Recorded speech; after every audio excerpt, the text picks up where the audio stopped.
فأعوذ بالله من الشيطان الرجيم بسم الله الرحمن الرحيم يا أيها الذين آمنوا لا تتخذوا اليهود والنصارى أولياء بعضهم أولياء بعض إلى آخر الآية.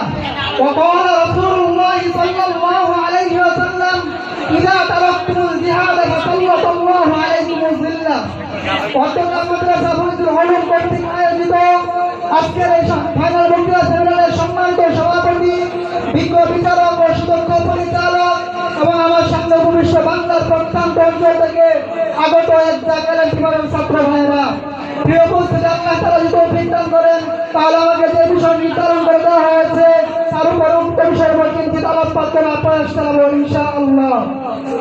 প্রিয় উপস্থিতি, আমরা এই বিষয় সম্পর্কে অবগত যে গোটা দুনিয়ায় আজ মুসলমানরা নির্যাতনের শিকার হচ্ছে। বিশেষ করে ফিলিস্তিন, উইগুর, কাশ্মীর, আরাকানের মুসলমানরা সর্বদাই জালিমের নির্যাতনের জীবনে আবদ্ধ।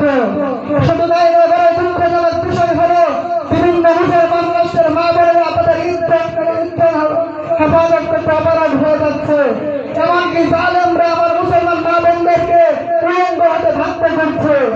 এর কারণ হলো আমরা ভুলে গিয়েছি আমাদের পূর্বসূরীদের ইতিহাস, আমরা ভুলে গিয়েছি আমাদের পূর্বসূরীদের সেই বিপ্লবী চেতনা, যেই চেতনার মাধ্যমে গোটা দুনিয়া মুসলমান শাসন করেছিল।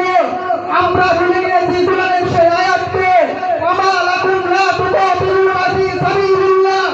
আমরা বধির হয়ে গেছি আমাদের মা বোনদের সেই আত্মধিক্কারের আয়াতকে, রব্বানা আখরিজনা মিন হাযিহিল ক্বরিয়াতিজ যালিমি আহলিহা। মুহতারাম হাজিরিন, একটা ঘটনা শুনে মনে পড়ে গেল যে তালেবানের প্রতিষ্ঠাতা সংগঠনের প্রতিষ্ঠাতা মোল্লা উমর যখন তার ছাত্রদেরকে তালিম এবং কর্মীদের দল দিচ্ছিল, ঠিক তখন এক নির্যাতিত বনের চিঠি এসে তার কাছে পড়ছিল। এই চিঠির মধ্যে লেখা ছিল, হে মোল্লা উমর, তুমি তোমার ছাত্রদের সাথে বসছিচ্ছ, অথচ এদিকে তোমার বোনের ইজ্জত নিয়ে রুজিখানা হচ্ছে।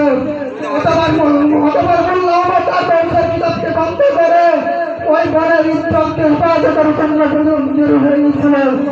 মুহতারাম হাজিরিন, তাই আমি আপনাদেরকে বলতে চাই, আমার আপনার রক্ত আহমদ ইবনে হাম্বলের রক্তের চেয়ে বেশি মূল্যবান নয়। আমার আপনার রক্ত ইমাম আবু হানিফার রক্তের চেয়ে মূল্যবান নয়। আমার আপনার রক্ত তারিক বিন জিয়াদের রক্তের চেয়ে মূল্যবান নয়।